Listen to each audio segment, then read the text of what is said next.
Welcome everybody, I'm Certain, and we're gonna talk about Stoneshard's new update that just came out of Beasts and Sages. First and foremost, it says right here that it is compatible with older saves, but they recommend starting a new one if you want the full experience. It does add a new magic class, which we've talked about in previous blogs, Arcanist, which is really cool. It's gonna manipulate the battlefield, let you summon things, do all kinds of really cool stuff. I've tried it out in the closed beta, I've gotten to about right here in the skill tree, and it seems really cool. I'm excited to try it some more. The new series added caves, which we've talked about previously, new enemies, new locations, new things to do, independent of contract system that's currently in place. So there's something else to do and a good reason to go out and exploring in between doing contracts. Here's a little preview of more of enemies, different things that we find. I'm going to kind of glaze over this a little bit just because we've talked about it in other dev vlogs before.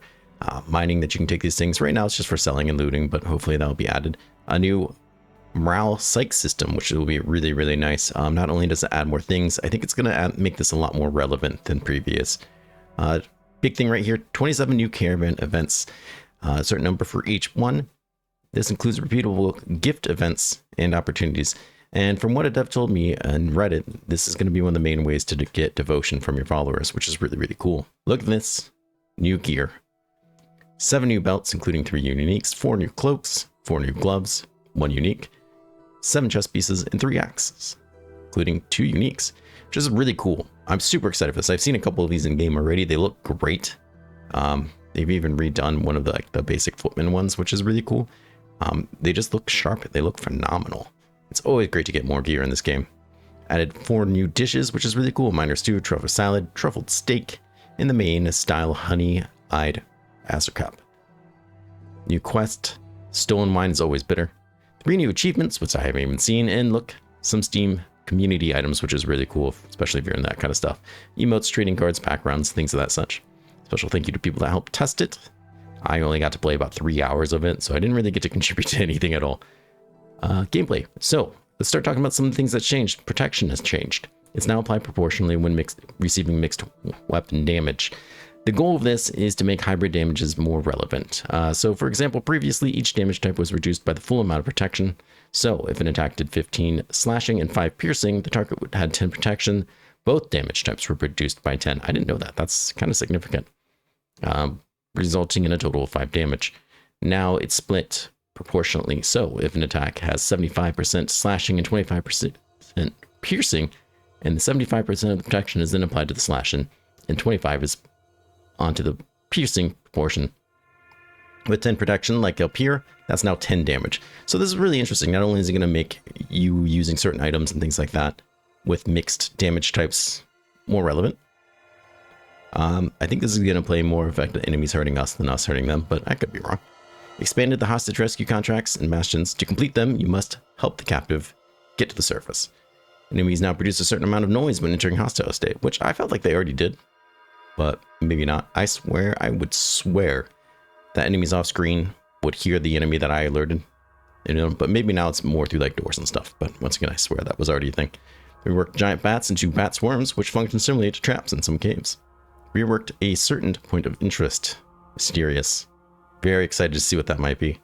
Increase the chance of successfully acquiring leads and rumors. That's really great. Reduce the price of paid rumors by half. I did notice this when I was playing with the closed beta, and I thought it was just because the guy liked me. That's how dumb I am. I was like, oh wow, he's offering it to me cheaper because I did his quest. No, I just reduced it. It's pretty nice. Probably still won't pay for it most of the time though.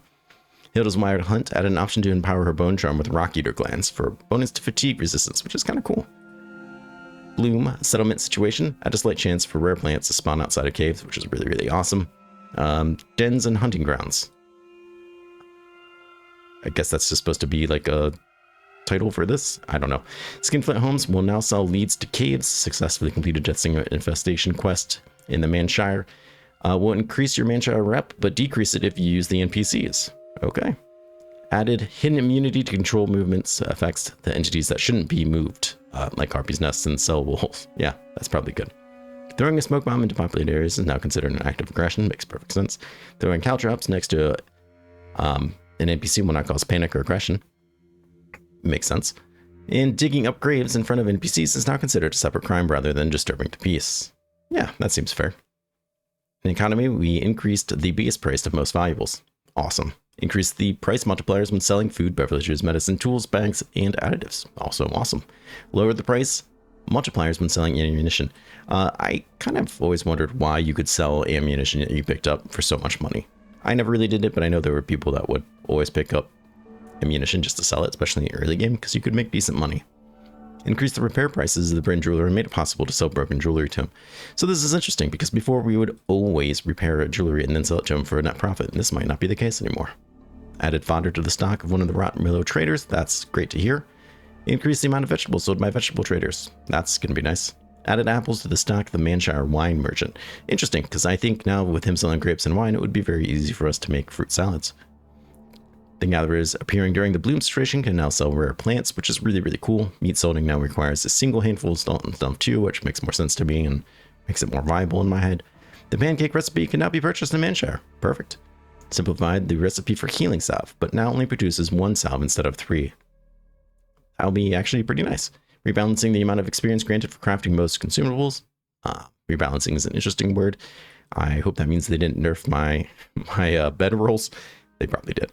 Death Stinger hives now always drop hornet honey. Yeah, they should. Increase the amount of experience in loot gained from destroying Harpy and Crawler's Nest. I already felt like this was pretty high. Interesting to see that they're going to increase it. Fix the incorrect prices for non-butchered small game and birds. Okay. Increase followers' passive loyalty gain by 50 cents. This is huge. This is huge to me because I felt like this always took way too long. So having it go up is really, really nice. Reduce the cost of some caravan upgrades. That also is really nice. Partially redistributed the bonuses for achieving devotion across earlier loyalty thresholds. So the bonuses earlier will be better. In addition to the usual benefits, solidarity will now grant 5% trade favor and 10% repair cost decrease. That's good, because especially with the blacksmith, I didn't understand why I had to get full loyalty with them to finally get decent prices. Having it get better and better as just makes more sense. Supply run upon return life. I've been told I've been saying it wrong. Will now also double his own and other follower stock sizes and improve 10% favorability and decrease repair costs for 2 days. This is great because now I'll probably actually use it. Before I never did because I didn't feel like it really did much. The randomized loot gained by followers, for example, out as trophies after using reconnaissance, is now predetermined ahead of time rather than being generated right before peeling. I don't know why you would cheese it, but I guess you could. There's been times where I've died and gotten her to give me something again and it's better than before, and I was like, okay. So now that won't be the case anymore. They've rebalanced the characters' passives. Interesting. First and foremost, Arna, who, in my opinion, really needed rebalanced. I don't think what she had is bad, I just thought it was kind of lackluster and kind of uninteresting. So they improved the bonuses to positive psych states, 3% per character level to 40% max, and 2% for each character level. So it goes above and above. Okay, I got it. To 40%, and then after that it's 2%. Great. Decreases the cooldown between positive psych state activation by 50% to increases the duration by 100%. So that's way better. They doubled it. 5% chance to trigger second wind with each enemy in vision, while affected by second wind with a 50% chance that allows the character to avoid death an unlimited amount of times. So I think this alone will make Arna a lot more new player friendly. Having positive psychs can make a huge difference in whether or not you live or die. And the psych system isn't complicated, but if you're new to the game, you're already learning a bunch of other things. Having it kind of being a little bit more on your side will make a big difference. And of course, surviving death unlimited times, statistically possible at least, will help people survive too and probably be a lot less frustrated. This would make me kind of recommend Arna for maybe first-time players. During here, each visited den or hunting ground grants 1% harvest pelt, 1% experience gain, up to now 15% from 20. Grants 1 ability point and 1 stat point to just 1 ability point for every 3 levels. It's kind of a shame. They nerfed him a little bit. I didn't feel like he was overpowered by any means, but you know, whatever. Joanna, who in my opinion also needs a huge buff, grants 6% power corresponding schools, and now from 5 to 7.5 miracle potency for each unique sorcery, treatise, and inventory. Stacks up to 4 times. So yeah, this is significantly better, from 20% to 24%, and while now 30% is better, I still don't know if I really love her a whole lot though. Reading a complete set of 4 grants 2% miracle chance. grants 1% experience gain, up to 15, for each learned sorcery ability. So, not terrible. She's not bad. I just don't think she's great. With Great Vengeance, if there's a boss, mini-boss, or more than 4 enemies with Envision, all the enemies with Envision get a 1.5% damage taken for each mini-boss killed for the first time. Killing a mini-boss applies all enemies in the location with half of this penalty, does not stack with full penalty, and replenishes morale and serenity. It's okay. I don't think any of these kind of starting characters are really that great, except for Jorgrim. Killing an enemy grants 5% experience for used to be 60, now 30 turns. They nerfed him. Still think he's great. Still think his passive is amazing. Leo, this is a sad sight for me. Grants 1.5 to 2% magic power and 1% experience gain for each learned weapon ability. Okay, that's a nice buff.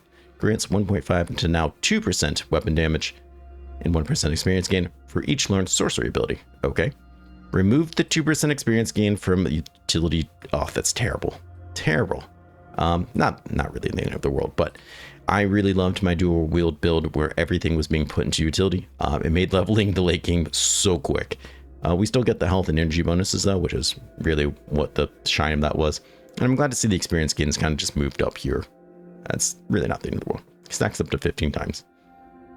Mahar got a little bit of a buff, a little more rebalancing. He now gets 4% or 0.4% experience and 0.4% fatigue resistance for each visited location, but only up to 20%. So you're going to hit it a lot faster, but the cap is way lower. The fatigue resistance on him, though, I understand was kind of way too high. It's part of the reason I loved him so much. Visiting location for the first time grants vigor now for 600 turns. 900 to now 1200 if it's a dungeon. So yeah, I still think Mahir is great. In fact, it's what we're going to be using for our Arcanist. Wild Hunt, each character level increases the threshold of activating negative effects caused by hunger, thirst, pain. They decreased it a little bit, but that's okay. I still think it's a really nice buff, actually. Killing beastly bosses counts as now 5 instead of 10 of the type when it comes to our Bone Charm. Yeah, in my opinion, these are still the best characters in the game. Even with this rebalancing, I still love them. I think they're way better than the original characters, except for Jorgrim, who is the original character, of course. So in general, reduce the amount of experience gained for killing most enemies to align better with the reworked character traits. Okay, interesting. Adjusted the experience formula to factor in the difference between enemy danger and the player character's level. What they mean by that is the greater the difference, the less experience you receive. That's interesting. I've never noticed a mechanic like that before, but now if an enemy is much higher than you and you get them killed, you get less experience for it. And I'm not really sure why. To try to keep you from fighting tougher dungeons when you shouldn't be? Or people cheesing fights by bringing in tough enemies into towns and having the guard kill them and getting the experience for it? I'm not sure. I'm not sure what led to this decision, but it's interesting. Learning spells now penalize backfire chance of other school spells rather than the magic power. I think this makes perfect sense. I feel like it should have always been that way. And this allows you to kind of hybrid a lot more between magic spells. I don't know why you would still, but I think it makes it a lot more reasonable. I really like to see that change. Raise the minimum backfire damage threshold from 0 to 5. Okay. Reduce the armor penetration of backfire damage from 100% to 90. Backfire damage now also affects the durability of equipped armor, making it consistent with other damage types. So now your backfire will destroy your gear, which is pretty interesting. Enemy spells, I mean, that makes perfect sense. Enemy spells, armor penetration now scales with perception, just like it does for the player character. So spells are going to be a little more deadly, especially if you're walking around in heavy armor and you think you're immune to them. Rebalance some undead and proselyte mini bosses. Okay. Nerf the harpy stats to better match its displayed danger level. Good. I think they need it nerfed. Rebalanced some items and armor categories to increase the impact of investing into weaponry skills. Okay. That sounds pretty nice. This drug replaced immunity to coughing with a 50% chance of coughing penalties. 50% reduction of coughing penalties. Okay. I'm not really sure if people... I never used this drug for coughing immunity, so I guess that doesn't really affect me much. They changed the way confusion works. The chance to step in a random direction now only triggers when moving. That's actually kind of a big change, because you used to get a lot of attacks of an opportunity because people would just randomly walk out of your fight. Now they won't do that unless they were going to walk out anyways, I guess. Ancestor's Gaze, the effect loses a stack every 60 turns. That's a lot sooner than 90. And is removed when the health drops at 25% instead of 30. Or 30 now instead of 25. I said that backwards. So they kind of nerfed this a little bit. Blessing now gives you 9% crit avoidance instead of 3, which I feel like actually means something. And added 9% fortitude to it. I think that's way better. Peace of Mind, receiving experience has a greater impact on the effect's duration. Great, perfect. Increase the starting duration of most dances from 8 to 10 turns. I think that's going to make them a lot more meaningful. It decreases their maximum duration from 12 to 10. Keeping distance is now also considered an attack skill. Okay, I didn't realize it wasn't before. So for swords, they rebalance some things. Cleaving Strike increases the scaling of body part damage and bleed chance bonuses. Keeping Distance increases the base stagger chance and crit chance bonuses. Onrush increases the base weapon damage and armor penetration bonuses, increases the scaling of bleed resistance debuff. Blade Maintenance went from 5 to 7% bleed chance and 20 to negative 25% durability loss on sword attacks. Steady Tempo is 10 to 15 energy restoration. And Owned Edge is now 5 to 6 bleed percent and 3 to 4 armor pen. So really they buffed swords. And we just did the sword playthrough and I didn't really feel like swords were particularly weak. My build kind of sucked, but that's not really from the swords. I felt like that was more just because of how I was building the character. So it's nice to see me get a little bit of a buff. I wouldn't have recommended a sword playthrough to people that were new to the game. So I guess a little bit of a buff makes sense, but I didn't consider them particularly weak. So that's nice to see. Axes. Mutilating Lunge increased the scaling of body part damage bonus. Cut Through increases the scale of block chance debuff. Increases the base value of scaling of the weapon damage. And increased the base armor bonus. Execution went from 4 to 5% crit chance. And 15 to 20% crit efficiency. That's quite a buff. Reprisal. The duration of body part damage went from 4 to 5 turns. And Tormenting Swings, 4 to 5 max health. And 6 to 7 bleed resistance. So Axes also got really buffed, it seems. I've never done an Axe playthrough yet, so this would be really nice to see. On the maces, we have Onslaught, increase the scaling of knockback chance bonuses and control resistance debuff. Armor Break increases the base value of scaling on stagger bonus. Knockout increases the base values of all bonuses, increasing the scaling of crit chance and stagger chance bonuses. Dazing Strikes, the debuff went from 5 to 6 turns. Moment of Weakness, 15 to 25% body part damage with a 5 to 10% stagger. They doubled it. That's substantial. And Concussion went from 5 to 6 control resistance to 7 to 8. So they buffed maces too. They did a good job buffing one-handed weapons. I think that's kind of needed, to be honest, because it's in my head universally understood that the two-handed weapons are a lot stronger. One-handed weapons can give you a lot more survivability when it comes to defense, especially if you're using shields. So I'm happy to see the one-handed weapons get some more love. That being said, let's talk about what they did to two-handed weapons. Healing Strike increased the base value and scaling of bleed chance, increased the scaling of body part damage. Okay. Parry counter grants from 3 to 2% crit chance, but they increased the stack from 3 to 4. So this got a bit of a buff too. Revanche counters replenish from 5 to 4% max energy. That seems more like a tweak than a big change to me. And Fight to the Death is now from 8 to 7 stagger chance to 4 to 3 counter chance and a 4 to 3 block chance. Once again, minor rebalancing. I wouldn't really consider this a huge nerf to two-handed swords, but I've also never played them, so I don't know how substantial that's going to be. Two-handed maces, on the other hand, Mighty Swing went from 50% to 40% weapon damage, from 20% of 25 to 20% stun chance, and a 50 to 40% body damage. 50 to 40% armor damage, and 50 to 40% stagger chance. In my head, this is huge and very well needed, because mighty swings from enemies are very devastating at times. You have to be very mindful of two-handed mace enemies, and I think this is really, really needed. Striker stance, crit chance went down, and unbalanced applies to target with now 5% control resistance upon knocking it back or staggering it. This nerf to two-handed maces, in my opinion, is needed mostly for the enemies, but you know, for us too, I guess. Two-handed axes, hooking chop, increase the base armor penetration and bleed chance bonuses. Rain in Blood increases the base knockback chance and bleed chance bonuses, increases the scaling of body part damage. Rampage went from 3 to 4% crit chance, making space, increases scaling and weapon damage bonus, increases the base armor pen bonuses.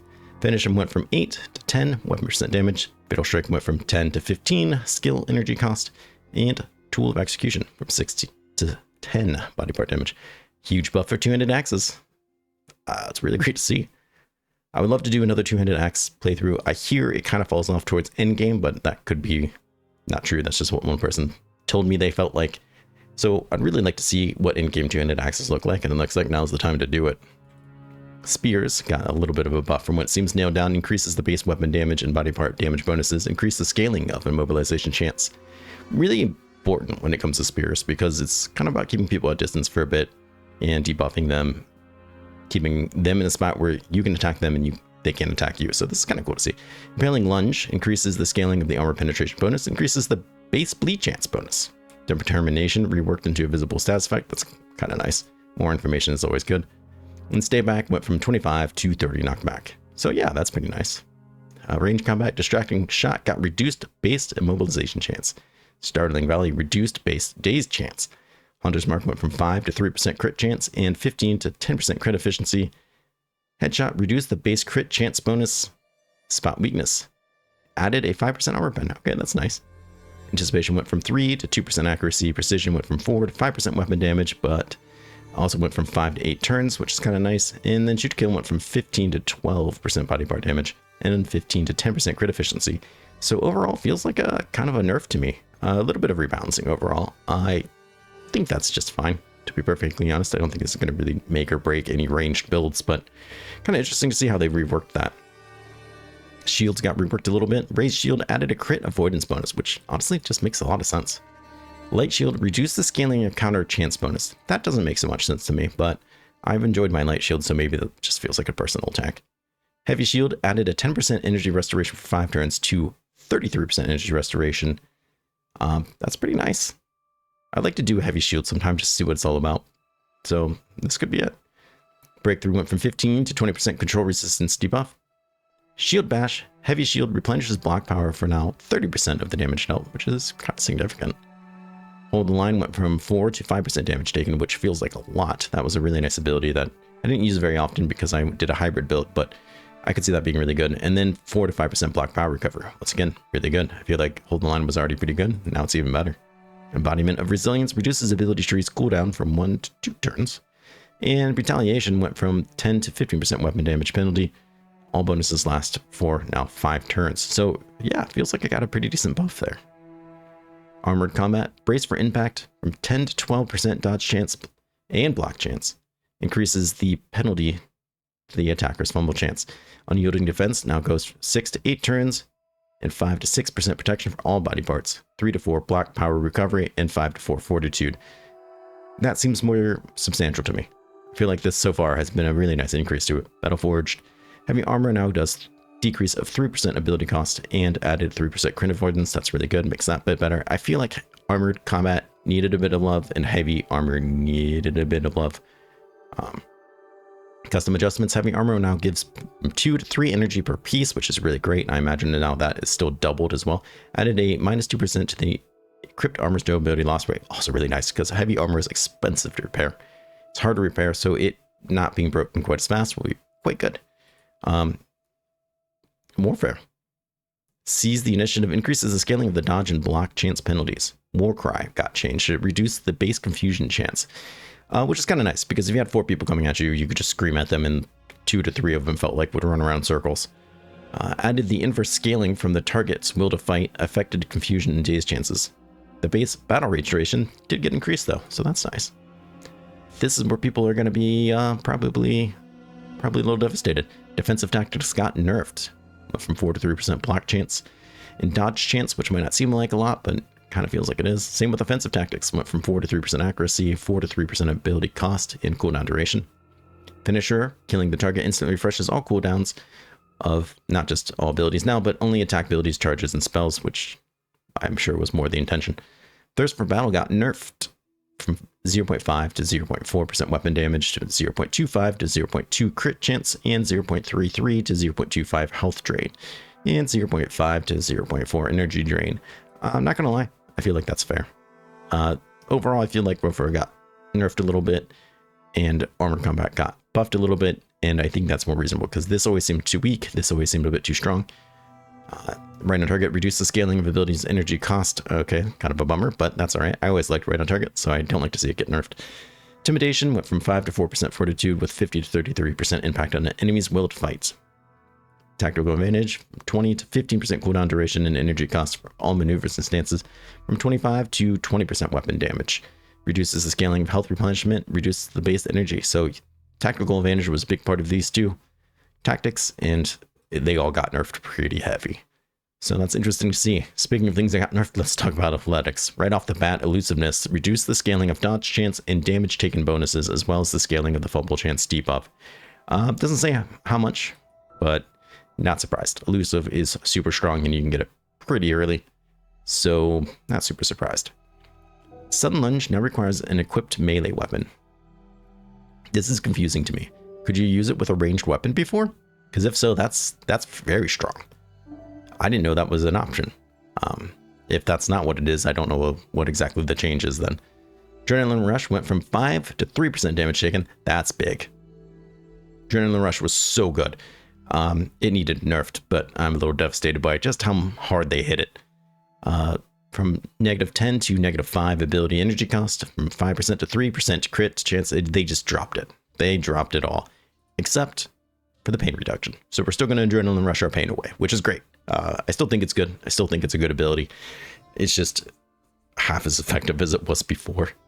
In reserves triggers when energy drops below now 50%, which is good. Increase the base energy replenishment, reduce the base cooldown between the effect and activation, and added scaling from vitality, which also makes a lot of sense too, actually. So in reserves, it get a little bit better. No time to linger got nerfed from 5 to 4% accuracy and crit chance, and 5 to 4% fumble chance. Spent training got a little bit of a buff from 30 to 33. That almost seems so inconsequential. I'm not sure why you would change it, but there you have it. Dual wielding feels like it got hit a little bit too. Flurry of strikes, each strike received from 20 to -25%. Hands efficiency and successful hits now grant from 3 to 2% hands efficiency. So your hands efficiency is worse than it was before, which kind of stinks. Deflect bonuses for each block or full dodge, which is nice because I think before it was just blocks. Enough for everyone. Reduces the scaling of counter dodge and damage taken bonuses. Oof. Concentration from 5 to 4% hands efficiency. So hands efficiency is even worse. Dual wielding training went from 5 to 3 fumble chance. Berserk training. Tradition, it's 4 to 3% counter chance and 15 to 10% crit efficiency. So less of all this. This is all getting pretty hit hard. Unstoppable. Reduce the scaling of health and energy replenishment. Added free strike can only trigger once per turn. Yeah, so that's a big nerf too. Though I feel like this is maybe more of an intended fix. More blood from 25% to 10% in ability energy cost reduction. Huge change. The effect stacks indefinitely. Not anymore. Now only to 2 times. So yeah, dual wielding got hit pretty hard. To be fair though, dual wielding was super strong when I did it with Leo, and felt like it was by far my biggest ability to put out damage numbers in any build I've ever done. So I'm not super surprised. Survival got hit. Cauterized wounds reduces the effect of body parts condition from 5 to 3%. Hey, that's great. But it only grants a 33% resistance now to the area that was affected instead of global, which isn't a huge deal, but kind of a bummer. Makes more sense though. If the affected by vigor, it prolongs the effect's duration by 360 turns, which is kind of nice. First aid, reduce the healing efficiency bonus. That's not that big of a deal to me. It was nice. You could first aid, and then I felt like I was immediately jumping up to full health, resting for a couple turns. Will to survive, how to rework. I think this is great because I never really liked it, as I mentioned before in the staff build. So it removes all negative and mental effects, activates vigor for 60 turns, activates will. That's kind of nice because if you don't have it, that is kind of nice.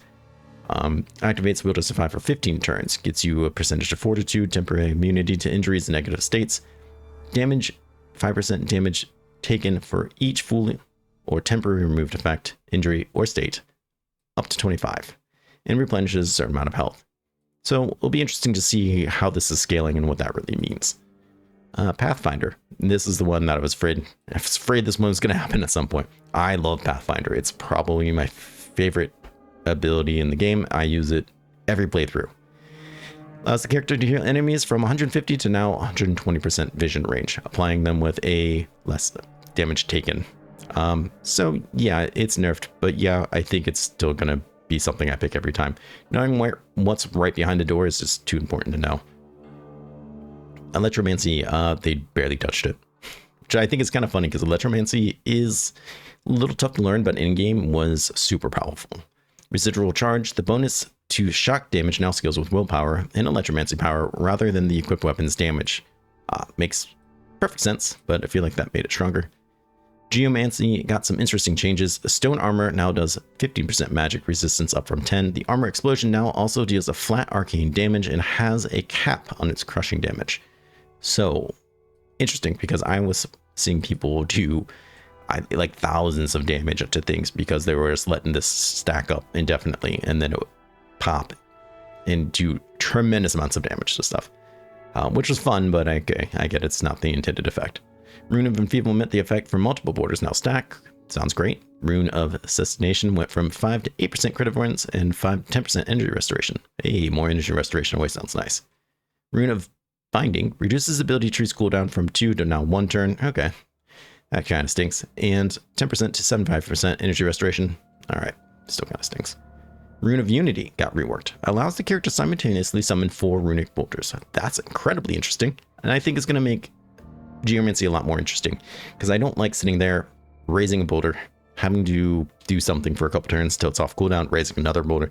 So being able to raise 4 at once to get kind of your max stacks of runic empowerment is going to be really, really cool. If a boulder within 2 tiles of the character is destroyed, it no longer causes confusion or deals arcane damage. That's really nice. The Rune of Cycle, the arcane damage dealt is equal to now 3% from 10% times the number of runic empowerment stacks. Ooh, that's a big drop. But you know what? Maybe it's all going to balance out. Rune of Absorption burns now from 6% to 2% times the number of stacks. So this is how I was getting a lot of my energy back with Earthquake. So it'll be interesting to see what kind of energy problems I have to deal with now. Some of it's been increased, some of it's been decreased, but this is, I think, where a majority of it was coming from. Magic Mastery got tweaked a bit. The Seal of Finesse went from 5 to 3% backfire damage chance.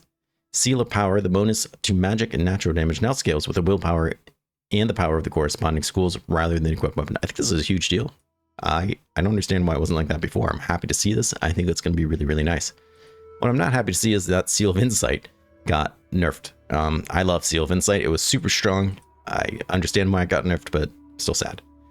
Down from 10 to 7% magic power for each stack, 5 to 4% energy cost for each stack, 5 to 3% miracle chance, kind of a big deal too, and then 20 to 10% energy restoration per stack, so kind of stinks, but that's okay. Precise movements went from 1% to 5%, 0.5% backfire chance. Dissipation, the effect stacks from 20 to now 15 times, okay. Body and Spirit went from 8 to 5% weapon damage to 3 to 2% crit chance to 10 to 8% magic power and 5 to 4% backfire chance. This is interesting to me because I already didn't use it. I never really liked Body and Spirit, so the fact that they kind of nerfed it is interesting to me. Maybe it was really strong for hybrid builds like Leo. I never really tested it out, so perhaps that's why it happened. Thaumaturgy is now from 15 to 10% miracle potency. Okay, stinks, but shouldn't be the end of the world. Forgotten Lore extensive rework grants 0.5% spell energy cost and 1% cooldown duration for each learned spell. Doesn't matter what tree it's in. Grants 1% magic power and 1% miracle potency for each learned sorcery passive, including those of the Magic Mastery. So that's kind of interesting. So still getting a fair amount of magic power and miracle potency from that ability, which is good to see, because getting all the way down to the Magic Mastery tree for things like these 2 abilities was always really important. And if they nerfed it too much or reworked it in the wrong way, I wouldn't even bother, honestly. I'd probably stop at a couple of these abilities halfway through and say, good enough. Caustic Blood now always creates a pool of acid on the dead crawler's tile rather than occasionally spawning it on adjacent tiles. That's kind of nice. I was always afraid I was going to get splashed with it. Lots of fixes here. Gonna just kind of gloss over them. I don't think they really affect too much. We could be reading this for hours. They did change a couple things here that I do want to talk about. Quality of life, they made it possible to do advanced dialogue by pressing any key. Okay. Brightness setting is now using gamma correction instead of linear to increase the brightness, and so we'll reduce the color distortion at higher values. That's kind of nice.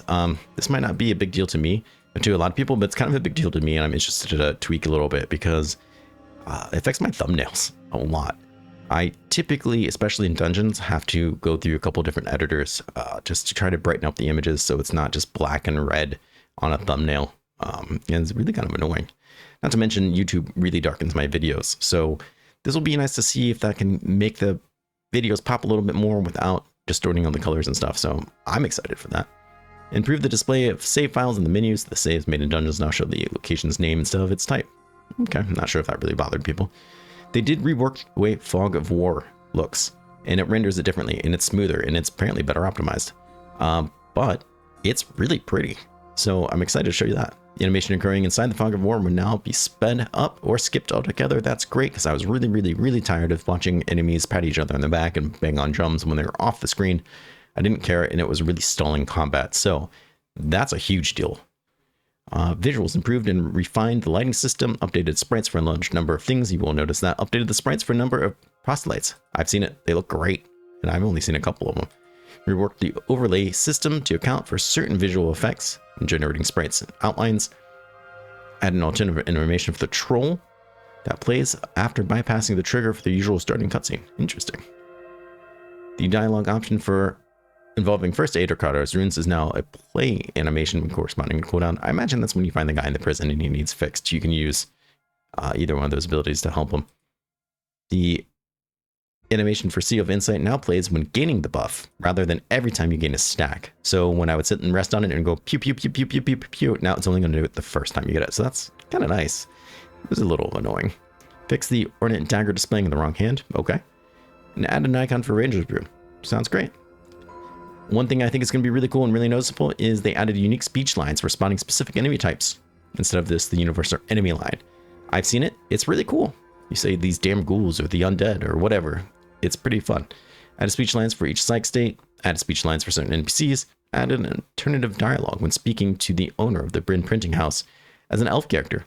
I did notice this on Reddit. Someone was talking to him as an elf and he was talking about those damn elves and he's like, bro, I'm right here. So I wonder if that was kind of the motivation here for this to get switched. Rewrote many ability hovers for clarity. That's really nice too. Just because it's at the end, don't ignore it. It's really good. So now 40 minutes later, geez, I'm really excited for this. So I hope you are too. Please join me as I play the Arcanist build with Mahir. It's going to be a lot of fun. I've already tested out a little bit and I'm pretty sure how I want to kick things off with it, but it's going to be a lot of fun. I'm really excited to see the new magic system. I hope you are too. I hope you're excited to play this game. Please go out and tell somebody about it. This game is awesome, and I want everyone to know about it. So thank you for your attention. Please take care of yourself. Please stay safe, and I hope to see you real soon. Bye-bye.